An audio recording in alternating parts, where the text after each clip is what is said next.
TN USRB நடத்தக்கூடிய SA exam open quota department quota ரெண்டுக்குமே நம்முடைய அகாடமி சார்பாக டெஸ்ட் பேஜ் வந்து நம்ம கான்டாக்ட் பண்ண போகிறோம். அதில் டிபார்ட்மெண்ட் கோட்டாக்கு வந்து பார்த்தோம் அப்படின்னா பழைய லா வந்து கிடையாது, எல்லாமே நியூ லா தான், எல்லாருக்குமே தெரியும்னு நினைக்கிறேன். புதுசாக வந்திருக்கக்கூடிய பிஎன்எஸ், பிஎன்எஸ்எஸ், பிஎஸ்சிஏ இது எல்லாத்தையுமே நம்ம நல்லா படிக்கிற மாதிரி இருக்கும். இப்போ பழைய லாவுக்கும் நியூ லாவுக்கும் என்ன டிஃப்ரெண்ட் அப்படிங்கிற மாதிரி பார்த்தீங்க அப்படின்னா, பழைய லாவை பொறுத்த மட்டும் நம்ம டைரெக்டாக வந்து ஒரு செக்ஷனை வந்து ஹேண்டில் பண்ணுற மாதிரி இருக்கும். ஒரு சில செக்ஷனில் மட்டும் சப் கிளாஸஸ் வந்து பார்க்குற மாதிரி இருக்கும். 18 வயசுக்கு கீழே உள்ளவங்க, 18 வயசுக்கு மேலே உள்ளவங்க, ஒரு ஸ்கூல் படிக்கிற ஸ்டூடெண்ட்டு, ஒரு college first year, second year, third year student வந்து நம்ம எப்படி ஹேண்டில் பண்ணணும், அதுக்கான நடைமுறைகள் என்ன அப்படின்னு நீங்கள் படிச்சிங்க அப்படின்னா போதுமானது. அதே மாதிரி பிஎஸ்ஓ பொறுத்த மட்டும் நம்ம காவல்துறையில் வந்து ஏகப்பட்ட டியூட்டிஸ் இருக்குது. ஃபார் எக்ஸாம்பிள் நைட்டு வந்து ரவுண்ட்ஸ் போகிறது, அதே மாதிரி ஒரு குற்றவாளியை சிறையிலிருந்து நீதிமன்றத்துக்கு வந்து கூட்டிகிட்டு போகிறது, அதே மாதிரி ஸ்டேஷன்லேருந்து நீதிமன்றத்துக்கு வந்து கூட்டிகிட்டு போகிறது.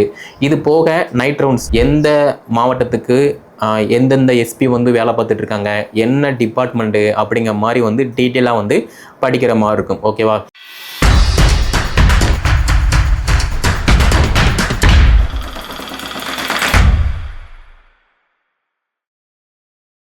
டிஎன் யூசரிப்பு நடத்தக்கூடிய SA exam open quota department quota ரெண்டுக்குமே நம்முடைய அகாடமி சார்பாக டெஸ்ட் பேஜ் வந்து நம்ம கான்டாக்ட் பண்ண போகிறோம். அதில் டிபார்ட்மெண்ட் கோட்டாக்கு வந்து பார்த்தோம் அப்படின்னா பழைய லா வந்து கிடையாது, எல்லாமே நியூ லா தான், எல்லாருக்குமே தெரியும்னு நினைக்கிறேன் டிபார்ட்மெண்ட்டு படிக்கக்கூடிய காவல்துறை சொந்தங்களுக்கு. அப்போ நியூ லாவை பொறுத்த மட்டும் பழைய ஐபிசி, சிஆர்பிசி, ஐஏ இது எதுவுமே கிடையாது. அதே மாதிரி புதுசாக படிக்கணும், புதுசாக படித்தா மட்டும்தான் பாஸ் பண்ண முடியும். ஸோ டிபார்ட்மெண்ட் கோட்டாவுக்கான சிலபஸ், அதே மாதிரி மாடல் கொஸ்டின் பேப்பர் எல்லாமே இன்னும் கூடிய விரைவில் டிஎன் யூசரிப்பு வெப்சைட்டில் அப்டேட் பண்ணுவாங்க. அதுக்கு தகுந்த மாதிரி நம்ம படிக்கணும். அதே மாதிரி அவங்க அப்டேட் பண்ணதுக்கு அப்புறமா தான் படிக்கணும் அப்படிங்கிற மாதிரி எந்த விதமான ஒரு இதுவுமே கிடையாது. நம்ம இப்போ இருந்தே படித்தோம் அப்படின்னா ஈஸியாக டிபார்ட்மெண்ட் கோட்டை பாஸ் பண்ணி காவல்துறையில் ஒரு எஸ்ஏ ரேங்குக்கு வந்து நம்ம போக முடியும். ஓகே, அதே மாதிரி டிபார்ட்மெண்ட் கோட்டாவை பொறுத்த மட்டும் ப்ரீவியஸ் இயரை விட இந்த வருஷம் வந்து அதிகமான போட்டியாளர்கள் வந்து இருப்பாங்க. சேம் டைம் ஏன்னா பழைய ஐபிசி, சிஆர்பிசி, ஐஏ, பிஎஸ்ஓ பொறுத்த மட்டும் நம்ம அதே தான் படிக்க போகிறோம். ஓகே, ஆனால் ஐபிசி, சிஆர்பிசி, ஐஏ இது எல்லாமே நம்ம டோட்டலாக வந்து மறந்துடணும். அதாவது சாப்டரை மறந்துடணும், செக்ஷனை மறந்துடணும். இது எல்லாம் மறந்துட்டு புதுசாக வந்திருக்கக்கூடிய பிஎன்எஸ், பிஎன்எஸ்எஸ், பிஎஸ்சிஏ இது எல்லாத்தையுமே நம்ம நல்லா படிக்கிற மாதிரி இருக்கும். இப்போ பழைய லாவுக்கும் நியூ லாவுக்கும் என்ன டிஃப்ரெண்ட் அப்படிங்கிற மாதிரி பார்த்தீங்க அப்படின்னா, பழைய லாவை பொறுத்த மட்டும் நம்ம டைரெக்டாக வந்து ஒரு செக்ஷனை வந்து ஹேண்டில் பண்ணுற மாதிரி இருக்கும். ஒரு சில செக்ஷனில் மட்டும் சப் கிளாஸஸ் வந்து பார்க்குற மாதிரி இருக்கும். ஆனால் புதிய லாவை பொறுத்த மட்டும் இப்போ பிஎன்எஸ்ஸாக இருக்கட்டும், பிஎன்எஸ்எஸ்ஸாக இருக்கட்டும், அதே மாதிரி பிஎஸ்ஏவாக இருக்கட்டும், எல்லாமே வந்து நிறைய சப் கிளாஸஸ் இருக்குது. அப்போ அதுக்கு தகுந்த மாதிரி நம்ம ப்ரிப்ரேஷன் பண்ணணும். ஓகே, அதே மாதிரி PSO plus police administration, PSO பொறுத்த மட்டும் ரொம்ப ஈஸி தான். ஃபார் எக்ஸாம்பிள் இப்போ நைட் ரவுண்ட்ஸ் போகிறது, பேரா டியூட்டி போகிறது, அதே மாதிரி எஸ்கார்டு போகிறது, நைட் வெஹிக்கிள் அதாவது போலீஸ் ஸ்டேஷனில் இருக்கக்கூடிய வெஹிக்கிள் வந்து யூஸ் பண்ணுறது, இந்த மாதிரி எல்லாமே வந்து நம்ம நல்லா படிக்கிற மாதிரி இருக்கும். ஓகேவா? ஸோ இதுதான் வந்து பிஎஸ்ஓ. போலீஸ் அட்மினிஸ்ட்ரேஷனை பொறுத்த மட்டும் தமிழ்நாடு காவல்துறையில் அப்போ இருந்து இப்போ வரைக்குமே என்னென்ன அப்டேட் இருக்குது அப்படிங்கிற மாதிரி A to Z வந்து நம்ம நல்லா நாலேஜை வந்து வளர்த்துக்கிறணும். நானும் காவல்துறையில் வந்து பிசி கிரேட் 1 இருக்கேன், கிரேடு 2 இருக்கேன், ஹெட் கான்ஸ்டபிளாக இருக்கேன் அப்படிங்கிற மாதிரி இல்லாமல் ஒரு பர்ஃபெக்டான போலீஸாக இருக்க போகிறீங்க அப்படின்னா நீங்களுமே வந்து நம்ம பார்க்குற டியூட்டிக்கு வந்து என்ன பிஎஸ்ஓ வந்து பார்க்கும். அதே மாதிரி நாளைக்கு நம்ம ஒரு சேஷன் ஹவுஸ் ஆஃபீஸர் ஆக போகிறோம், அதாவது எஸ்ஹெச்ஓவாக ஆக போகிறோம். ஸோ அதுக்கு தகுந்த மாதிரி நம்ம என்ன பண்ணணும், என்ன பண்ணக்கூடாது அப்படிங்கிற மாதிரி உங்களுடைய திறமையை நீங்கள் வளர்த்துக்கிட்டீங்க அப்படின்னா ஈஸியாக வந்து டிபார்ட்மெண்ட் கோட்டா பாஸ் பண்ணலாம். ஓகே, இப்போ நிறைய பேர் கேட்கக்கூடிய விஷயம் என்ன அப்படின்னா, சார் நியூ லா வந்து கஷ்டமாக ஈஸியாக அப்படிங்கிற மாதிரி கேட்கிங்க. நியூ லாவை பொறுத்த மட்டும் நீங்கள் கஷ்டம்னு நினச்சி படிச்சிங்க அப்படின்னா ரொம்ப கஷ்டம். அதே இது இவ்வளோ தானா அப்படிங்கிற மாதிரி ஒரு பாசிட்டிவ் வைப்போடு நீங்கள் படித்தீங்க அப்படின்னா ரொம்ப ஈஸி. ஃபார் எக்ஸாம்பிள் இப்போ பிஎன்எஸ் பாரதிய நியாய சங்கீதா இதில் வந்து கிட்டத்தட்ட 20 அத்தியாயம் இருக்குது. அதே மாதிரி 358 பிரிவுகள் இருக்குது. ரொம்ப கம்மியாக தான் செக்ஷன் இருக்குது. அதே மாதிரி சாப்டருமே வந்து ரொம்ப கம்மியாக தான் இருக்குது. அப்போது நீங்கள் ஃபஸ்ட்டு என்ன பண்ணணும் அப்படின்னா, எடுத்த உடனே வந்து உள்ளே இருக்கக்கூடிய செக்ஷன் ப்ளஸ் விளக்கத்தை வந்து படிக்காமல் எடுத்த உடனே ஒரு சாப்டர் வந்து என்ன சொல்லுது, அதாவது ஃபஸ்ட்டு சாப்டர்னா என்ன, செகண்ட் சாப்டர்னா என்ன, தேர்ட் சாப்டர்னா என்ன, 20 சாப்டர் இருக்குது அப்படின்னா 20 சாப்டருடைய தலைப்புகள் என்ன அப்படிங்கிற மாதிரி படிச்சுக்கோங்க. இதுக்கு அப்புறமா வந்து என்ன பண்ணணும் அப்படின்னா, இப்போ சேஷனில் வந்து ரொட்டீனாக வரக்கூடிய கேஸ் என்ன. ஃபார் எக்ஸாம்பிள் இப்போ ஒரு சேஷன் இருக்குது அப்படின்னா, இல்லைன்ற ஒரு சேஷன் இருக்குது அப்படின்னா, அந்த சேஷனில் வந்து மேக்ஸிமம் என்ன வரும், ஒரு கொலை கேஸு, ஒரு கொலை, கொள்ளை, கற்பழிப்பு, அடிதடி, ராபரி, திருட்டு, என்னைய வந்து அவன் அடிச்சிட்டாங்க, அடிக்க வராங்க, மிரட்டுதாங்க, இந்த மாதிரி கேஸு, என் வண்டியை வந்து இவன் திருடிட்டு போயிட்டான், என்னைய வந்து இவங்க ஏமாற்றிட்டாங்க, லவ் பண்ணி ரேப் பண்ணி விட்டுட்டு போயிட்டாங்க, இந்த மாதிரிலாம் கேஸ் வரும். அப்போ இதுக்கான செக்ஷன் என்ன அப்படிங்கிற மாதிரி வந்து நம்ம ப்ராக்டிக்கலாக வந்து படிக்கணும். அதே மாதிரி செக்ஷனை பொறுத்த மட்டும் நீங்கள் மனப்பாடம் பண்ணாதீங்க, மனப்பாடம் பண்ணாமல் ப்ராக்டிக்கலாக வந்து படிங்க. ஃபார் எக்ஸாம்பிள் ஒரு 2 பேர் இருக்கீங்க அப்படின்னா நீங்களே வந்து டிஸ்கஸ் பண்ணணும், ஏட்டியா இந்த கேஸுக்கு வந்து என்ன செக்ஷனை வந்து யூஸ் பண்ணலாம் அப்படிங்கிற மாதிரி வந்து நம்ம வந்து பேசணும். பேசும்போது வந்து என்ன ஆகும் அப்படின்னா, கேட்குற உங்களுக்கும் மறக்காது, சொல்கிற அவங்களுக்குமே வந்து மறக்காது. அதே மாதிரி உங்களுக்கு இப்படி டிஸ்கஸ் பண்ணும்போது எந்த விதமான ஒரு கிரிட்டிக்கல் சிச்சுவேஷன்லையுமே வந்து இதுக்கு இந்த செக்ஷன் தான் வரும் அப்படிங்கிற மாதிரி நீங்கள் போல்டாக வந்து சொல்ல முடியும். ஓகே, நெக்ஸ்ட் என்ன அப்படின்னா பிஎன்எஸ்எஸ், அதாவது பாரதிய நகரிக் சுரக்ஷா சங்கீதா. ஸோ இதை பொறுத்த மட்டும் கிட்டத்தட்ட 39 அத்தியாயம் இருக்குது. சேம் டைம் 531 பிரிவுகள் இருக்குது. ஸோ இதை பொறுத்த மட்டும் இப்போ பிஎன்எஸை பொறுத்த மட்டும் ஒரு ஆண், பெண், குழந்தைகள், வயதானவர்கள், பெண்கள், இவங்க எல்லாருமே வந்து தப்பு பண்ணிட்டாங்க அப்படின்னா அவங்களுக்கு அந்த தப்புக்கு என்ன பனிஷ்மெண்ட்டு, என்ன இது அப்படிங்கிற மாதிரி சொல்லக்கூடியதான் பிஎன்எஸ். பிஎன்எஸ்எஸை பொறுத்த மட்டும் ஒரு ஆணோ பெண்ணோ தப்பு பண்ணிட்டாங்க, அவங்கள நம்ம கேட்ச் பண்ணிட்டோம். கேட்ச் பண்ணதுக்கு அப்புறமா அவங்கள நம்ம எப்படி ஹேண்டில் பண்ணணும், ஒரு ஆணாக இருந்தாங்க அப்படின்னா அவங்கள எப்படி ஹேண்டில் பண்ணணும், ஒரு பெண்ணாக இருந்தாங்க அப்படின்னா அவங்கள எப்படி ஹேண்டில் பண்ணணும், கோர்ட்டில் வந்து எப்படி நம்ம சப்மிட் பண்ணணும், அதுக்கான ரூல்ஸ் அண்ட் ரெகுலேஷன் ப்ரோட்டோகால்ஸ் என்ன அப்படின்னு சொல்லக்கூடியது பிஎன்எஸ்எஸ். ஓகே, அப்போ இதை பொறுத்த மட்டும் 39 அத்தியாயம் இருக்குது. சேம் டைம் 531 பிரிவுகள் இருக்குது. இது எல்லாத்தையுமே நம்ம ஒரு அட்வொகேட் மாதிரி படிக்கணுமா அப்படிங்கிற மாதிரி கேட்டிங்க அப்படின்னா அப்படிலாம் நீங்கள் படிக்க வேண்டாம், கஷ்டப்பட வேண்டாம். ரொம்ப சிம்பிள் தான். ஒரு பெண்ணை வந்து அரெஸ்ட் பண்ணுறோம் அப்படின்னா அவங்கள எப்படி நம்ம ஹேண்டில் பண்ணணும், அதுக்கான நடைமுறைகள் என்ன. அதே மாதிரி ஒரு வயசான ஒரு ஃபீமேலோ மேலையோ வந்து அரெஸ்ட் பண்ணுறோம் அப்படின்னா அதுக்கான நடைமுறைகள் என்ன. அதே மாதிரி 18 வயசுக்கு கீழே உள்ளவங்க, 18 வயசுக்கு மேலே உள்ளவங்க, ஒரு ஸ்கூல் படிக்கிற ஸ்டூடெண்ட்டு, ஒரு college first year, second year, third year student வந்து நம்ம எப்படி ஹேண்டில் பண்ணணும், அதுக்கான நடைமுறைகள் என்ன அப்படின்னு நீங்கள் படிச்சிங்க அப்படின்னா போதுமானது. அதே மாதிரி காவல்துறைக்கும் நீதித்துறைக்கும் உள்ள உறவு முறைகள் என்ன அப்படிங்கிற மாதிரி அதையுமே நீங்கள் படிச்சிட்டிங்க அப்படின்னா ஈஸியாக பிஎன்எஸ்எஸை வந்து கவர் பண்ணிடலாம். ஓகே, நெக்ஸ்ட் இருக்கக்கூடியது என்ன அப்படின்னா, இப்போ பிஎன்எஸ் வந்து நம்ம ஒரு குற்றம் நடந்து போச்சு, கேட்ச் பண்ணியாச்சு, குற்றவாளியை வந்து கேட்ச் பண்ணியாச்சு. கேட்ச் பண்ணதுக்கப்புறமா வந்து பிஎன்எஸ்எஸ் படி வந்து பார்த்திங்கன்னா கோர்ட்டில் வந்து நம்ம சப்மிட் பண்ணியாச்சு.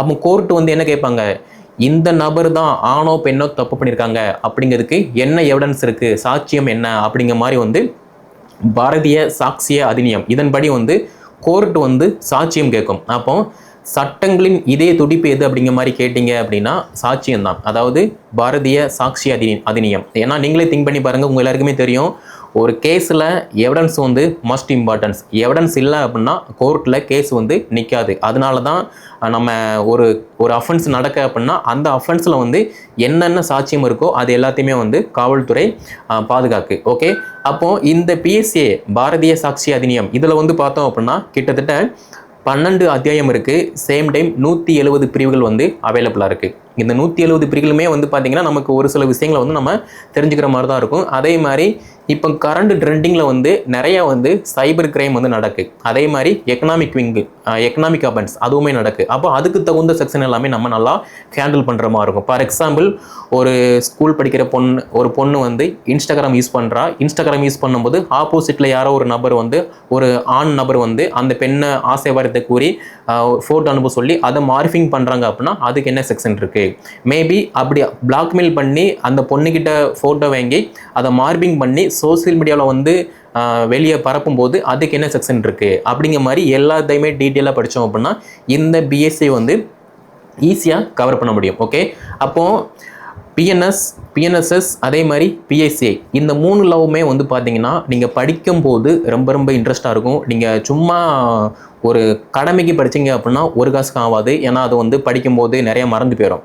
அதே இது ஒரு இன்ட்ரெஸ்ட்டோட ஒரு கொலைக்கு என்ன கேஸு, ஒரு கொள்ளைக்கு என்ன கேஸு, கூட்டு கொள்ளைக்கு என்ன கேஸு, ஒரு கற்பழிப்புக்கு என்ன கேஸு, கற்பழிச்சிட்டு அந்த பொண்ணை கொன்னுட்டான் அப்படின்னா என்ன கேஸு அப்படிங்கிற மாதிரி நீங்கள் டீட்டெயிலாக படிக்கும்போது ஈஸியாக இந்த செக்ஷன் எல்லாமே கவர் பண்ண முடியும். ஓகே, நான் ஃபஸ்ட்டே சொல்லிட்டேன், நீங்கள் வந்து ஒரு அட்வொகேட் மாதிரி படிக்க வேண்டாம், ஒரு எஸ்ஐக்கு என்ன வேணுமோ அதுக்கு தகுந்த மாதிரி படிச்சீங்க அப்படின்னா இந்த புதுசாக வந்திருக்கக்கூடிய லா எல்லாமே கவர் பண்ண முடியும். ஓகே, நெக்ஸ்ட் என்ன அப்படின்னா பிஎஸ்ஓ பொறுத்த மட்டும் நம்ம காவல்துறையில் வந்து ஏகப்பட்ட டியூட்டிஸ் இருக்குது. ஃபார் எக்ஸாம்பிள் நைட்டு வந்து ரவுண்ட்ஸ் போகிறது, அதே மாதிரி ஒரு குற்றவாளியை சிறையிலிருந்து நீதிமன்றத்துக்கு வந்து கூட்டிகிட்டு போகிறது, அதே மாதிரி ஸ்டேஷன்லேருந்து நீதிமன்றத்துக்கு வந்து கூட்டிகிட்டு போகிறது, இது போக நைட் ரவுண்ட்ஸு, வெஹிக்கிள் வந்து செக் பண்ணுறது எக்ஸெட்ரா. அப்போது இது எல்லாத்துக்குமே வந்து பார்த்தீங்க அப்படின்னா பிஎஸ்ஓ வந்து இருக்குது. நீங்கள் ஒரு பேரா டியூட்டி போகிறீங்க அப்படின்னா அந்த பேரா டியூட்டிக்கு ஒரு பிஎஸ்ஓ இருக்குது. அதே மாதிரி நைட் ரவுண்ட்ஸ் போகிறீங்க அப்படின்னா நைட் ரவுண்ட்ஸுக்கு ஒரு பிஎஸ்ஓ இருக்குது.